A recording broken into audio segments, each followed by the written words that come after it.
Balhog karon sa Municipal Polomolok Police Station ang 19 anyos nga si Leita Tum Rosalio, residente sa Barangay Upper Clinan sa susamang lugar, human gi-issue ang warrant kaniya sa kasong robbery with homicide nga gi-issue sa Regional Trial Court Branch 62 sa Polomolok kaniadtong Abril 5. Matod ni Police Lieutenant Johnny Rick Midel, Chief of Police sa maong istasyon, si Rosario ang mao'y ginatudlong suspect sa pagpusil patay sa 70 anyos nga si Elizabeth Silvera kaniadtong Pebrero 8 pasado alas 7 sa gabi sa Asuncion Village Barangay Canary Site. Asa migula sa investigasyon nga nanglaban ang biktima kaniadtong higayuna gumikan sa pugsanong ginakuha ang iyang cellphone, rason nga misangko sa iyang kamatayon ug paspas nga pagsibat sa suspect. Accordingly, ito talaga yung suspect doon sa robbery with homicide doon sa Asuncion Village dati sa Barangay Canary Site.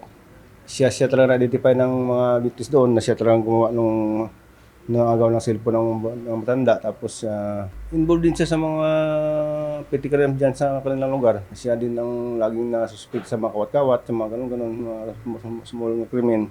Para sa amin ito considered solved na itong kaso na ito ngayon. Solved na siya talaga. Sa pakiginabi sab kang Rosalio, gipahimakak niini ang aligasyon na bato kaniya. Gikatingala na lang sumala pa niini nga lambigit ang iyang pangalan sa maong krimen. Hinuon aminado kini nga aduna kini laing kaso kaniadto nga gikalambigitan apan gipahimakak ang maong pagpusil patay sa biktima. Mungkin ko nagbuhat ato ma'am, kaya namang gusto kagaya na ito nga tayo ma'am.